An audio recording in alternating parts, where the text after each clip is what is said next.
Hey y'all, happy Sunday. How y'all doing? Hope y'all doing good. Um, Happy Easter. Happy Easter. I hope you guys are celebrating with your families, but only what the CDC regulation is, I think 10 or less. So I hope that you guys are, doing good. Hold on one second, y'all.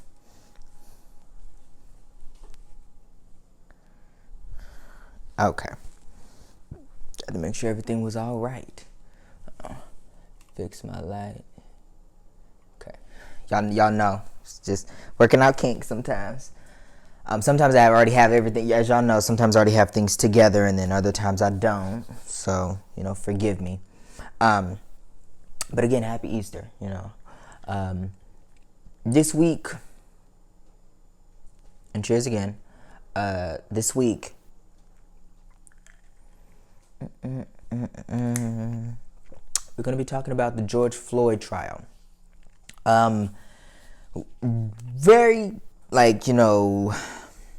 not too deeply, because obviously it's just been the first week with the George Floyd trial, but I wanted to kind of give some hindsight or some of the things that I kind of noticed. And I watched the first day. And then I wanted to wait because I didn't finish the full day trial. I watched like probably 6 hours of it, but then while I was at work, but I was like an hour behind, but I still haven't finished that day, which I'm probably not going to, but I was able to watch Friday, which was this past Friday. And they only were on for like 3 hours, which was nice. And I was like, dang, why are they only on for 3 hours? I was like, duh, it is Friday, so the courts will want to be done for the weekend. And they're going to start fresh on Monday, I think 9:15, 9:30. So watching the trial thus far, it's like, for me, it's a silent emotion, because I'm a crime fanatic. I am. I love First 48. I love Crime 360, Cold Case Files, mystery, unsolved mysteries, Netflix documentaries about the Mormons and the crack cocaine pandemic, and drugs and warlords and most wanted people in the world. Just FBI files, forensic files. You want that? You want to chill? You want somebody that's like that? Me, and I got it from my mom, so blame her. But and usually with the First 48, they have they have other spin-off shows, and one of them is called After the First 48, so where they show you what happens in court. But it's only like 40 minutes. And then also you have like the documentaries of O.J. Simpson and stuff like that, where they go into trial and you see them acted out. But it's totally different when you're actually seeing an actual trial live, in reality. And it was kind of surreal in the moment that how they played every little thing. They walked through every single timestamp, detail, everything. And I was like, wow. No wonder why I did, there's such thing as called a quote unquote speedy trial, but you have to make sure you're prepared,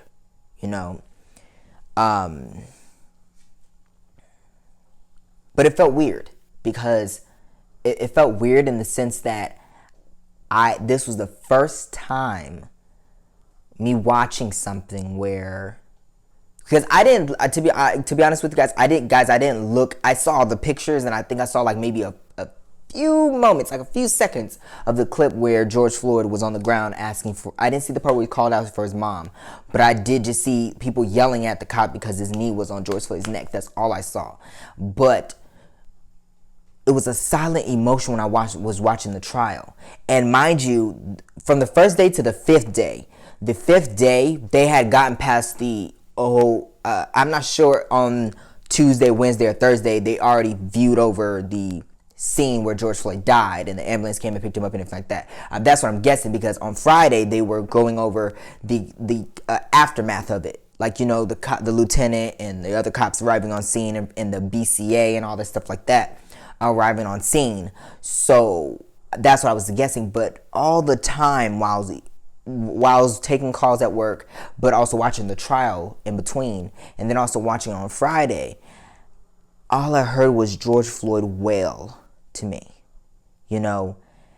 And another thing that I heard was, and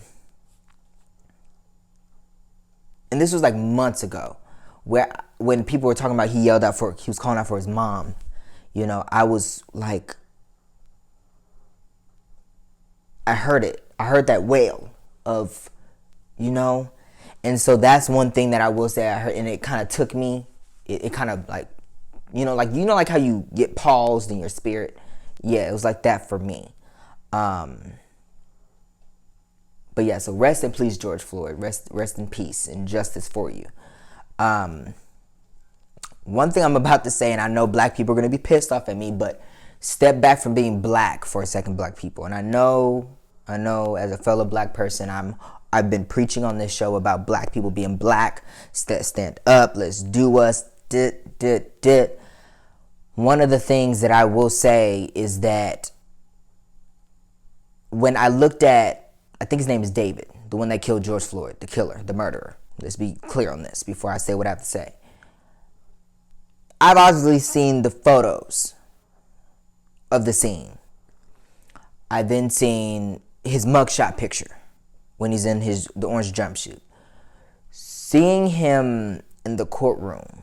Now I'm gonna take it. Now, put your analytical analytical eyes on and look at it from my perspective, guys. Because a lot of times, like I said, this show is really about you seeing both sides and the middle, and then understanding all the sides, and then presenting you with whatever decision that I have or what side I pick or whatever like that.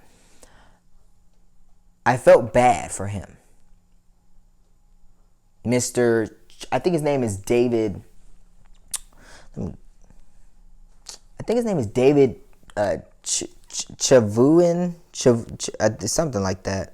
His name is not even worth mentioning, but the one that killed George Floyd, the officer.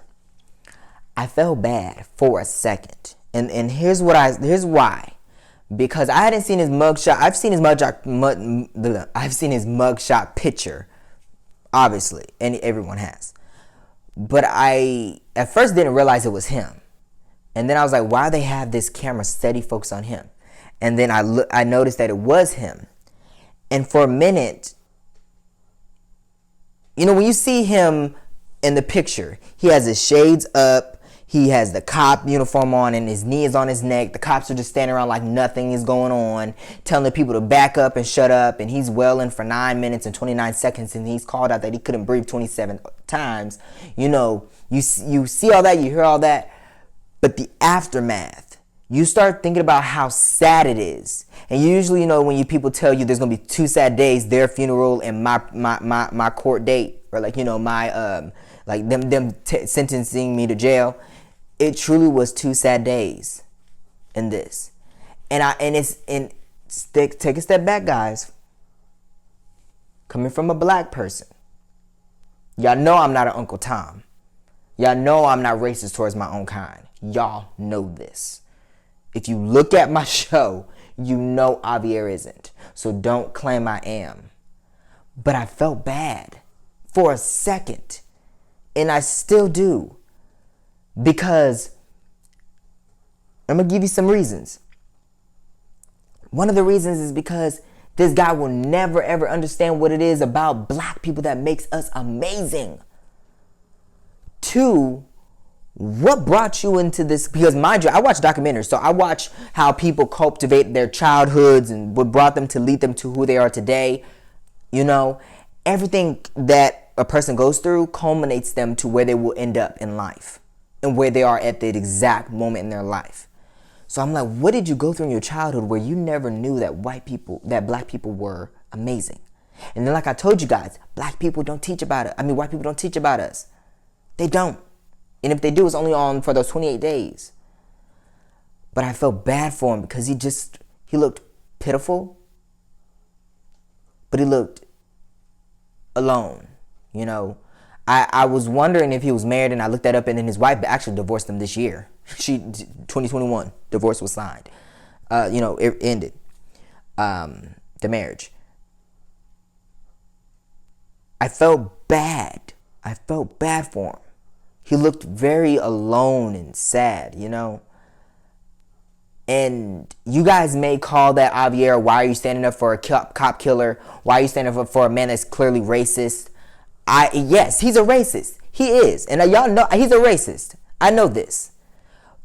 But I have a heart at the end of the day. And my black heart, I don't cry for him. Let's be clear on that. I cry for George Floyd. But I can't help but feel bad for him. Not just because he doesn't know how amazing black people are, but it's also because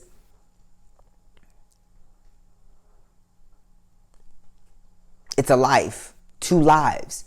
We only get one to live it, you know? And that's the only reason why I feel bad for him. But after that quick moment of feeling bad, I was like, oh no. Remember Javier, Javier, don't feel bad for the sucker too much. Don't let him like manipulate your mind. You know, because he's still a cop. He's still a cop killer. He's still a racist cop killer. You know, if he had a chance, he would have on the sheet walking through the store and stuff like that, if that was the case. So, you know, but I did feel bad for him, you know, watching the trial. I did. I do like that one guy that was on the stand. If you look through his dress shirt, it said black on it. It was Black Lives Matter. It was like a black supporting black influencing shirt. It was really nice on there. And he was a wrestler. He did, I think, WWE, and he knew like martial arts and stuff like that. So yeah. Yeah, it was really cool. Really cool. One of the things that I was irritated about the trial was that one of the attorneys, I guess, like, you know, because like you do establish, you know,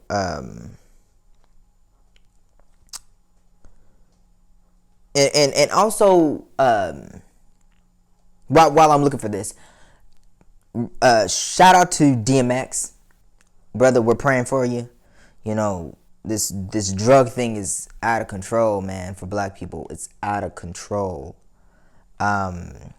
And like I mentioned on the Black Code, y'all, in the last episode, I'm not sure who sold him the drugs or how he got it, but if it was a fellow black man, shame on you. Shame on you. But while I'm pulling this up, I wanted to mention that because that was something crazy. I grew up on DMX. Belly, that was a great movie. He was in a lot of great movies at that time. You know, I still feel he's underrated. Underrated. Yeah. Black. Yeah. Let me pull up this thing. Hold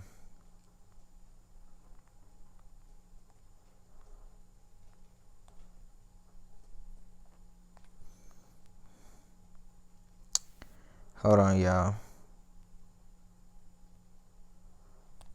Oh, his name is Donald Williams. That's right, Donald Williams. He had on a that reads. It didn't say Black Lives Matter. It said Black Excellence. And he's really smart. You know, he's got his kids. You know, he's an entrepreneur. He knows his shit. Now I didn't fully get a chance to finish watching his testimony in the courtroom, but I'm pretty sure it was to talk about probably his involvement with training officers or the kind of use of force, you know, and stuff like that. But yeah. And then the other guy, and it was sad. I didn't watch his testimony, but he still feels responsible for his involvement in the George Floyd matter. That really, and he feels responsible for George Floyd's death, and it's sad, you know, because, and I'm going to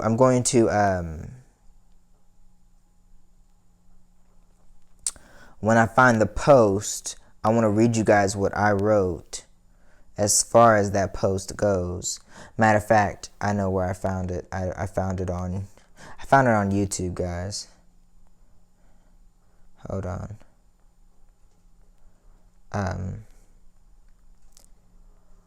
Because it was just crazy.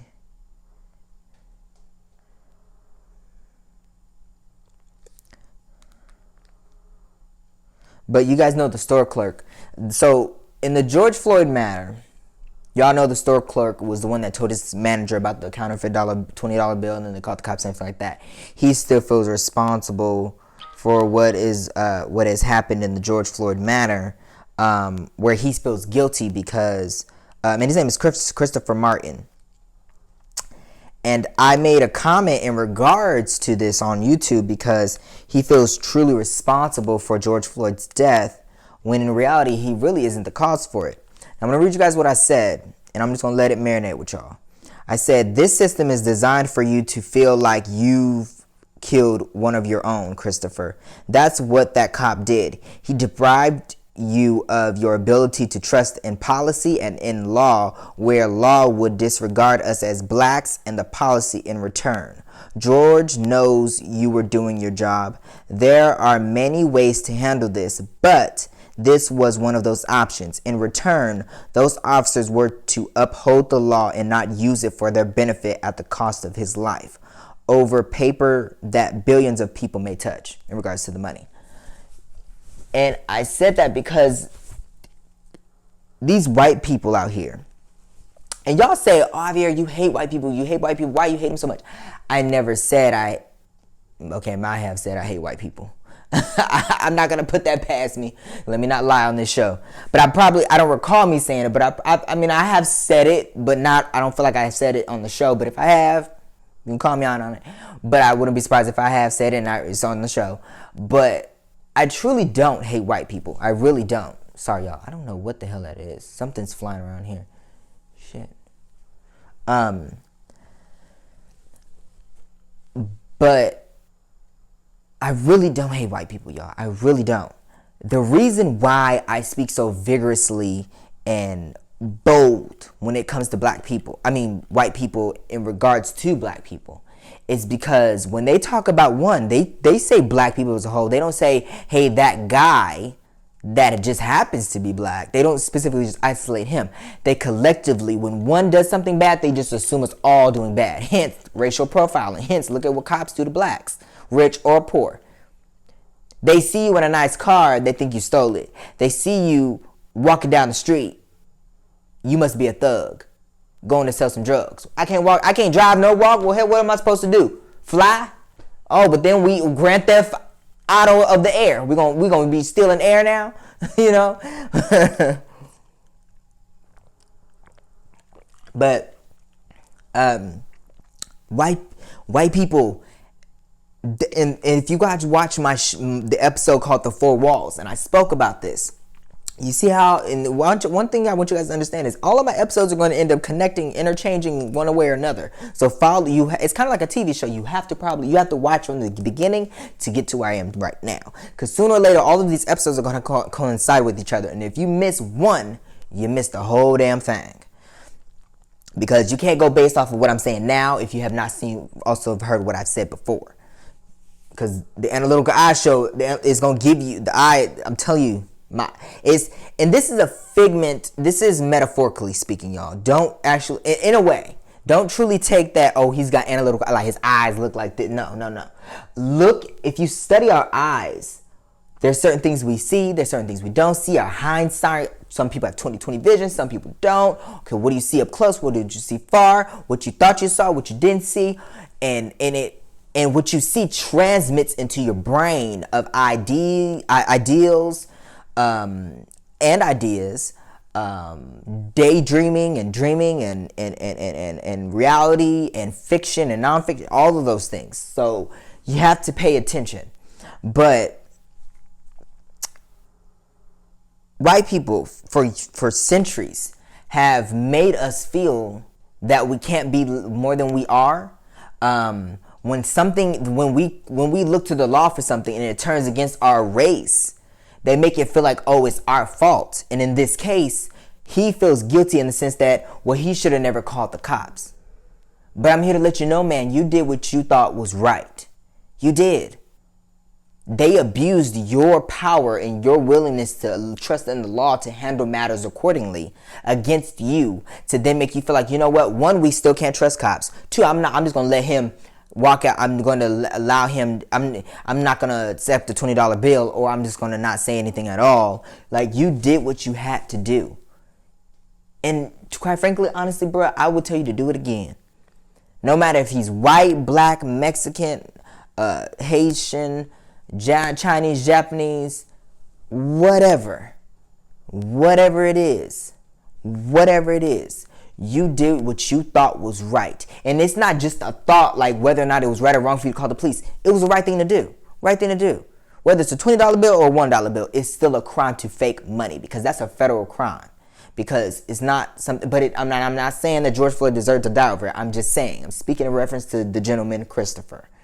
Don't let this man deprive you and deter you and break you down. And do not let this man have control over your life.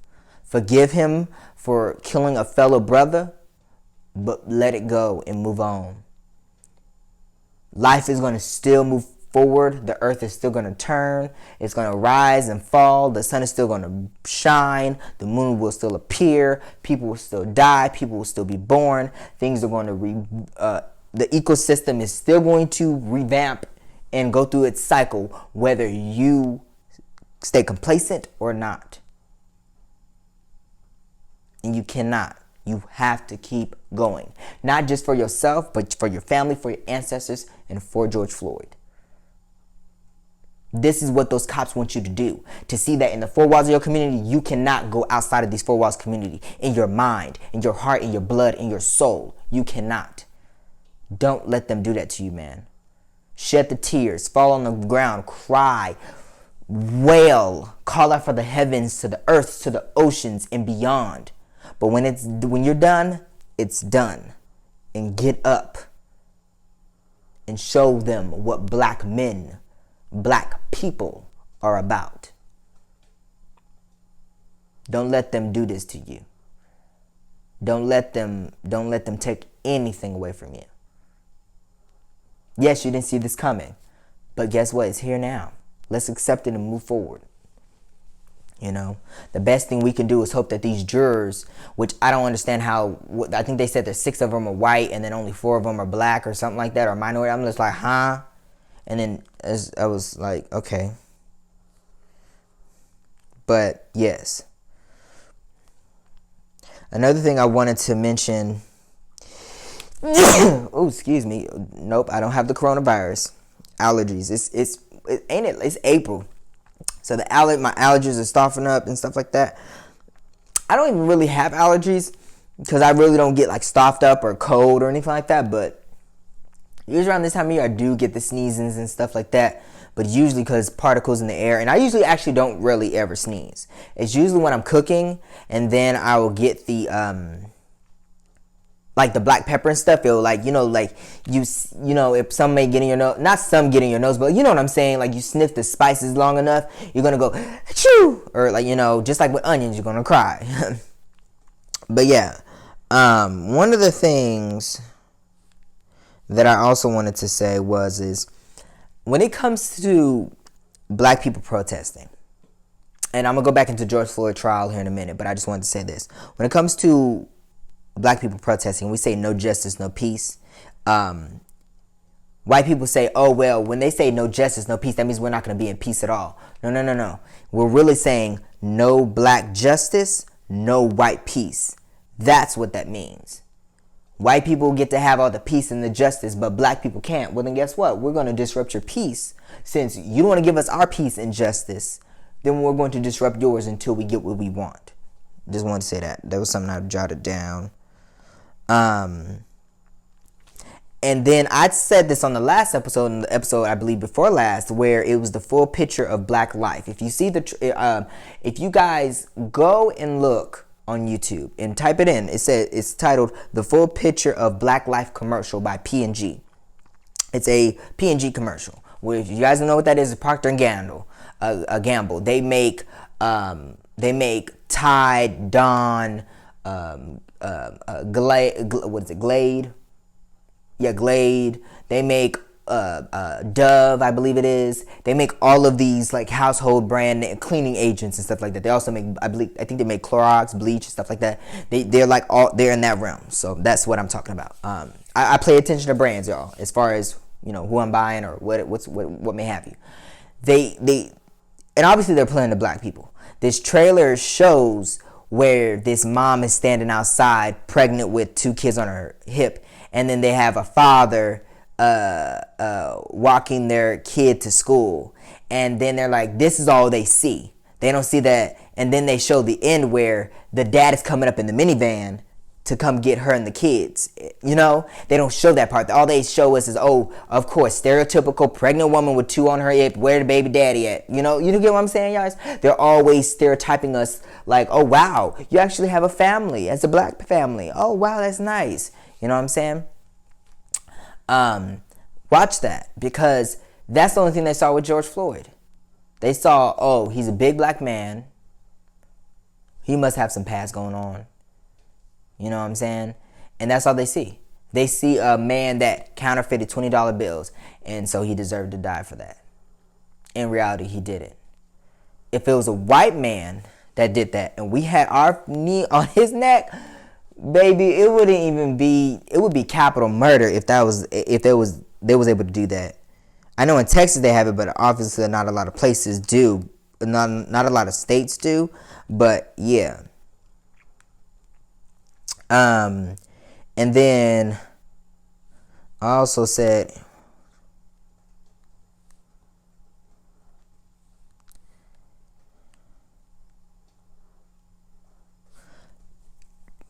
another thing I wanted to say, which we're all aware of, and some of these notes I'm just going through because it's on my mind and it's like going into it. But I also wrote as a note to myself that police come when called, like the aftermath, vigilantes, police when. A lot of times police, they talk about protect and serve the community, but really for the black community, they only come aftermath, like when someone has died, or in this case for George Floyd. They only come when, and they don't even come on time. They come 3 hours after the call. Vigilantes come before and to avenge criminals, and criminals come before and after. You get what I'm saying? I think that was something else, but if that makes sense to you, take it with you. But really, for this trial, I had a couple of questions. I did, and some comments that I took down for Friday because it didn't make sense to me, and I'm gonna leave you guys with this for this trial, for this episode. But they were talking about restraints. They were talking about the use of force for George Floyd. They were talking about, or not just for George Floyd, but like as a whole for the police department, of how you're supposed to take down a suspect when in handcuffs or when not in handcuffs. How are you supposed to orchestrate the whole ordeal? And they were speaking with I believe he was a lieutenant. And I had jotted down a big ass question in regards to it because it did not make any sense to me. And mind you guys, I've been on a binge of water for the last 5 days. Monday was my last day that I drank soda, and then I was going on a binge until Friday, and then I broke it. But I'm going to go back on it because I really need to drink a lot more water. Make sure you guys are drinking a lot of water. Your kidneys need to be able to flush out all of that excess sugar and toxins and stuff like that, because it's not always good for it's going to be crazy because you're going to always end up going to the bathroom a lot because you're going to not be used to it. Because the reason why when you drink soda, wine, alcohol, all those things, your body is filtering it out. That's why it takes much longer for you to use the bathroom. But when you're just drinking water, your body doesn't have really much to flush out except for probably particles that come from your pipes, if you have them, or particles that they put in the water too, from like where the water comes from. And a lot of times, the reason why you're using the bathroom much more is because really the water does is flushes everything out. That's why they say when you drink water, it's really your pee ends up being clear, is because technically it's just water really flushing out. Your body takes in the oxygen and everything it needs and then flushes out everything else. And it flushes out all of that. You could think of it as, think of particles in your kidneys. The water comes through and pushes all that out. And it's good. It's good. Because then your body gets the oxygen, it goes through your bloodstream, it goes through your lungs, to your heart. Then you're having circulational blood going through evenly and at a good rate. And you are able to breathe better and not feel lightheaded all the time or feel sleepy or exhausted or this, that, and third. And plus your body's not having to work so hard to get your kidneys to be like, hey, we need you to produce this for me because we ain't getting it, But back to what I was saying. The question I had been in regards to the restraints, because they were talking about George Floyd. They were asking about why would they need to call an EMT if he was already down, and why did they have him pinned down if he was already in handcuffs? Because as the video saw, they put him in the cop car, and then they pulled him out the other side, and then they pinned him on the ground. Now, you guys know when you sleep, and I sleep like this. Like, think of this as the bed and I'm laying. I sleep like this, and that's the prawn position. They say that's not necessarily conducive or healthy for you because, but I sleep like that. And a lot of us probably sleep like that. This is called the spinal position or something like that. When you're sleeping on your back straight up like this, yeah. But usually I may sleep in the fetal position, but sometimes I do get in that prawn position, and that's not healthy for your neck because then it causes you not to breathe. Another thing that's the reason why they say how George Floyd impeded on him dying was because when you're handcuffed, it stretches your muscles and everything, and it makes it harder for you to breathe because your body is now having to push out, and it stretches all the muscles and stuff, and it, so this is all what impeded on George Floyd's death. Conducive with also the neck being his knee being on his neck, and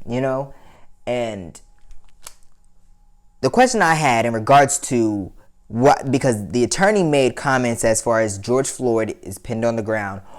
You guys had him pinned on the ground until the EMTs came, correct? Yes.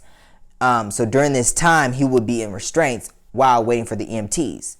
So my thing is this: if he's already handcuffed, he can't do much of anything.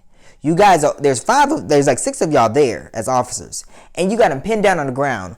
Why not sit him up, as the lieutenant said? Not that he said sit him up, but usually you would take him and sit him on the curb, get him to calm down, breathe in and out, get him to calm down, stuff like that. Why not do that? And one of the questions I had was, why would a person be in a restraint position and wait for EMT if that restraint position would cause them their life, when they can just take them out of that position and they wouldn't be in restraint and in need of EMT, or take them out of it and wait for EMT? He's in handcuffs. So let me read that again, just in case y'all didn't understand. Why would a person be in a restraint position and wait for EMT if that restraint position would cause them their life, when you can just take them out of that position and they wouldn't be in restraint and in need of an EMT, or take them out of it and wait for EMT? He's in handcuffs. So basically, why would he need to be, if this is one way to be in restraint where it can cause people to sometimes have heart attacks or hard them to breathe, already being in handcuffs because they can handcuff you from behind. And then now you're in the prone position, which is one of the deadly type of forces, because if you scientifically proven, because I had to research it, the prone position, it's hard for you to breathe too. And George Floyd, when you're hard to breathe and it's like this, you're having to, and now you're like this. No, okay, let me breathe in now for you guys, and I'm gonna show you the difference.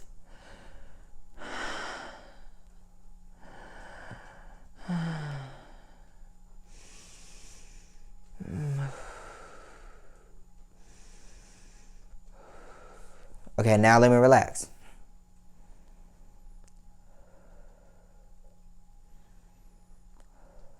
Let me show you again.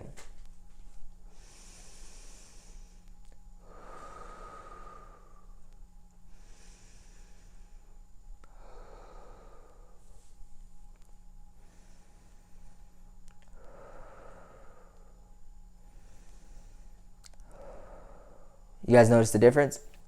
If I'm already like, if being like this is a restraint to hard to breathe, and now this is really, and then plus the knee on the neck, he's bound to die.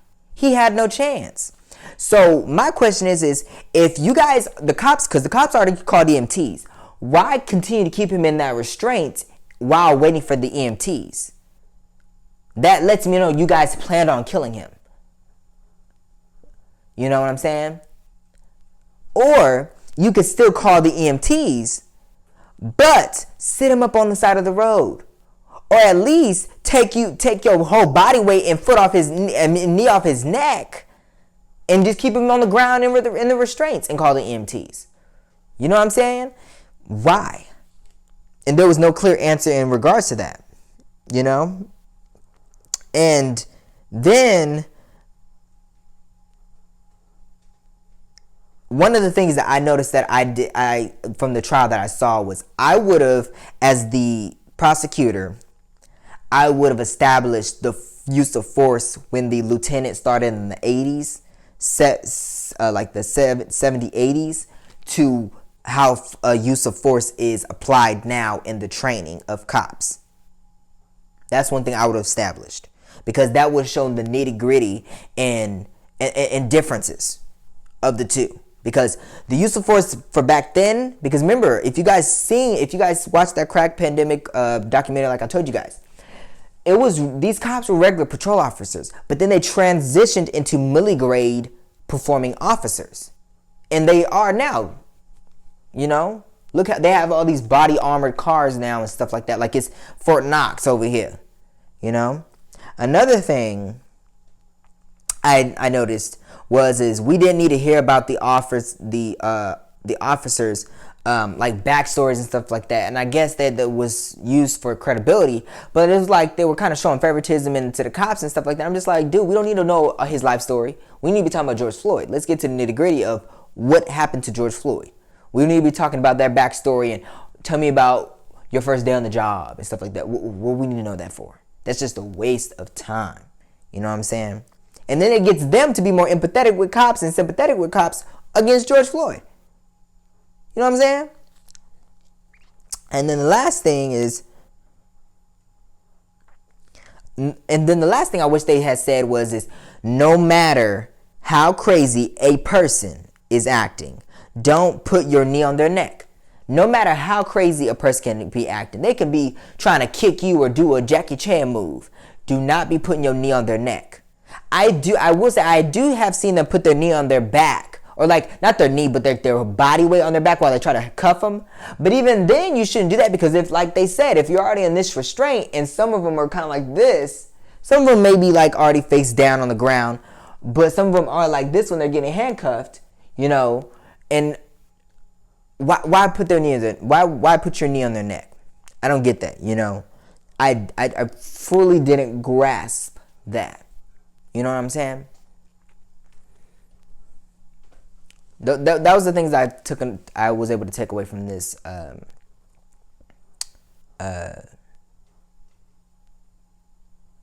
trial thus far. Those are some of the things I noticed. And although I didn't get a chance to fully see Tuesday, Wednesday, or Thursday, I'm pretty sure after overviewing the first day and then the fifth day, I was able to make those conclusions thus far. You know, it's sad. It's sad, y'all. You know, it's like we're endangered species. It's dangerous territory to be. The water that we walk on, black people, is muddy and grimy and just downright just you know, it's just crazy. And the last thing I'm gonna say is Cher is the backlash from Cher, because she made a tweet about how she wished she could have been there. I'm gonna read you this last tweet, and you guys can follow my Twitter page and you'll see it. And Cher had made a tweet about how, this is what she said, was talking with mom, and she said, I watched trial of policemen who killed George Floyd and cried. I said, Mom, I know this is going to sound crazy, but I kept thinking maybe if I'd been there, I could have helped. And people are giving her backlash over that because I hate that white people think that they can save us when they're the ones that have caused the oppression against us. And then this other person said, thank you, Cher, and those brat dragging you need to remember this. And then she put this woman put a quote up saying, injustice anywhere is a threat to injustice everywhere. We are caught in an inseparable network of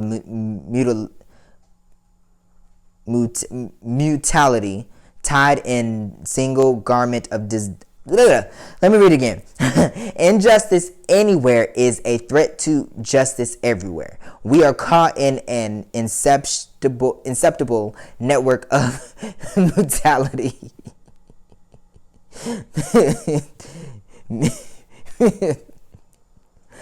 Right, I think that says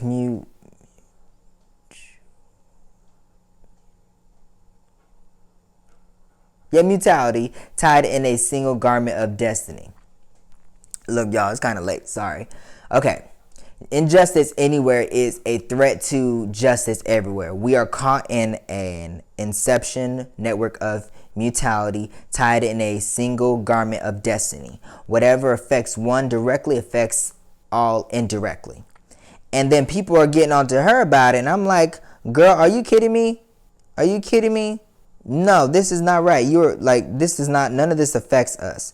How can you say what affects you affects everybody else too? Because that doesn't make any amount of sense to me. So then I made a tweet in regards to it by saying, girl, she ain't black, injustice. Because the woman that made the thing, I said, girl, she ain't black, injustice anywhere isn't injustice everywhere. Her people weren't slaves and killed by a knee on the neck or affected by Jim Crow. MLK said and meant that only for blacks and our injustice. She needs to stop trying to be Captain Save-A-Ho. Nothing affects her. And then people started, this one guy just starts, I'm not even going to go into who he is and everything like that. But long story short, I ended up making two other tweets. And I said, matter of fact, let me go here.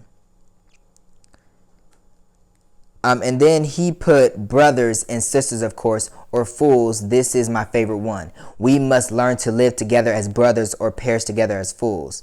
And then somebody else said, oh, ooh, we're doing MLK quotes. Personally, I like this one. Shallow understanding from people of good will is more frustrating than absolute misunderstanding from people of ill will. I said, thank you. He's acting like he's one of us. White people want to beat us so hard, but don't want our injustice and suppression or the negative side of what it means to be black in America, KKK.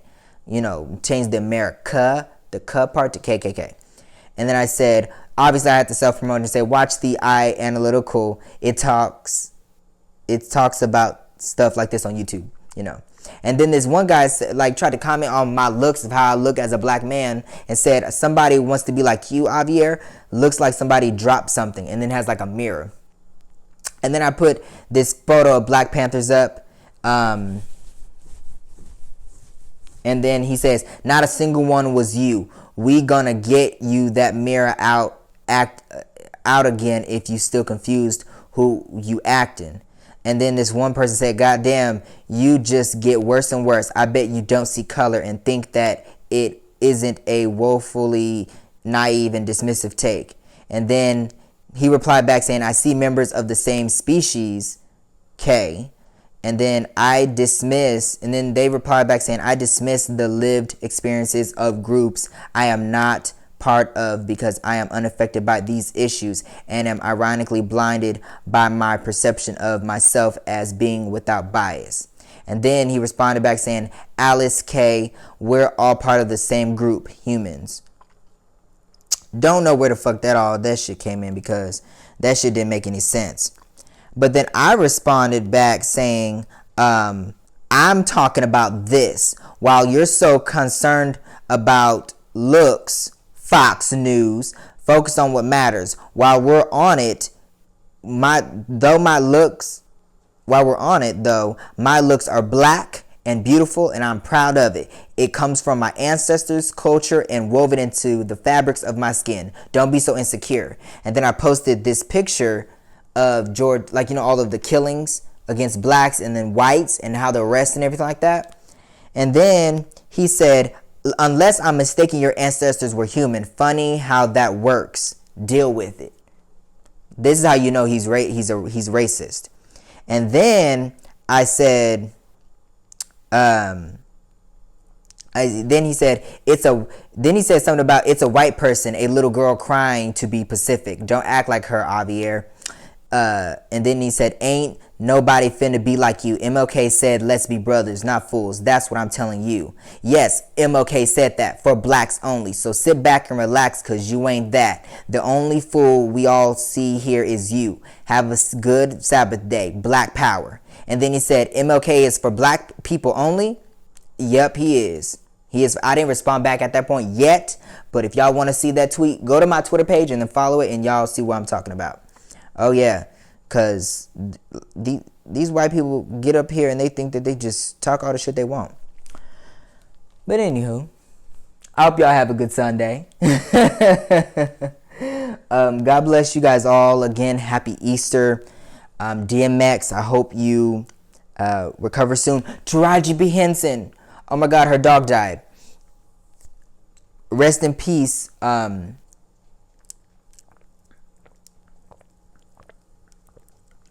Sorry, y'all. I'm not one of those people that can just take a little sip. I like to gulp. You got to get something in your throat. K-Ball. I had to think of his name real quick. That's another reason why I took a drink. Rest in peace, K-Ball. He died after complications because he had breathing problems. And I always wondered why he always snored and he always and grunted like an old man. And it made sense because every time I saw the videos on Instagram or Facebook with K-Ball, that's how he was. And I was like, well, is there something wrong? In the back of my mind, but not actually questioning it or acknowledging it. I was just like, maybe just who he is. But he was a sweet, adorable dog. I will say, I don't like dogs like that because they're ugly. But Taraji P. Henson made that dog cute enough to where I would have bought that specific dog, not any of the other French dogs, just K-Ball alone. So, but my prayers are with you, Taraji P. Henson, because I know that I've lost pets before and they haven't really affected my life because some died when I was young, and I haven't really had death immediately in my family die. I've had family members die recently, but I haven't met them since I was like an infant, so I don't know who they are, how they're like. And I've had pets die growing up, but I never really had an effect on pets where I cried or anything like that. But it's always sad to lose someone because pets become a part of your family. So rest in peace to K-Ball, to Chadwick Boseman, freaking Kobe Bryant, DMX, you're in my prayers. Is anything else I'm missing? Happy Easter, y'all. Aretha Franklin, rest in peace. Who else? There's just so many people that I'm forgetting on this list right now. I know there's a lot of people. Is there anything else?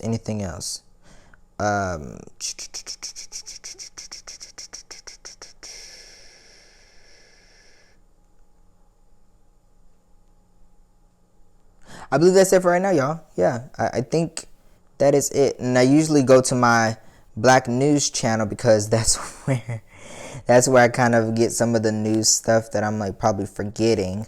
Let me scroll through just to make sure I'm not forgetting anything. Congratulations to Eddie Murphy at the NAACP Awards, man. And also happy 60th birthday to you, belated 60th birthday to you. And Queen Latifah, happy belated birthday to you. I was trying to do a special and upload it, but then YouTube blocked the whole damn thing. But happy birthday to you all.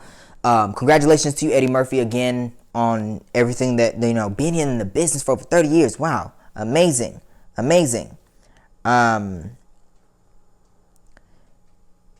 then also Ruby D and Ozzie Davis. They've been married for they were married for 56 years. Wow, amazing, amazing.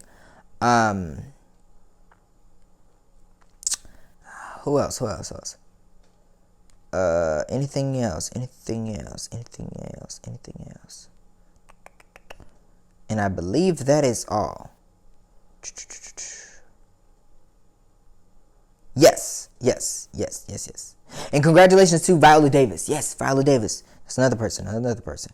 It's just so many people that I want to congratulate and thanks. It's just so many people that I feel like I miss out on everything, on every single person. But yes. All right, y'all. And also, shout out to Jared Lloyd. He was a volunteer firefighter who died saving elderly people from a fire at their Spring Valley nursing home. Rest in peace to him. That's the last person I want to say rest in peace to. But and rest in peace to George Floyd. You are in our prayers.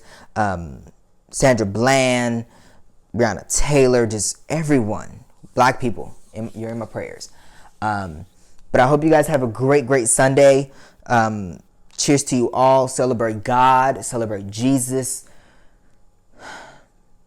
Jesus' resurrection. Just celebrate it, y'all. Celebrate it, y'all. And try not to punch the Easter bunnies. I know they're scary and I know they make your kids cry. Please try not to. And stay safe as you're going to churches or celebrating church or doing your Easter egg hunts or barbecuing up something up on the grill, family meetings, gatherings or whatever like that. Try to do more things over Zoom or Google Meets or something like that. Or Facebook Live or, FaceTiming and stuff like that. But God bless you all. You can follow me on Facebook, Instagram, and Twitter at Avir Vassal. You can follow the show on Facebook and Instagram at The Analytical Eye Show. Of course, on Twitter is iAnalytical. You can follow me on TikTok if you want. But I love you guys. I will see you guys next Sunday. Peace and love, y'all. Cheers.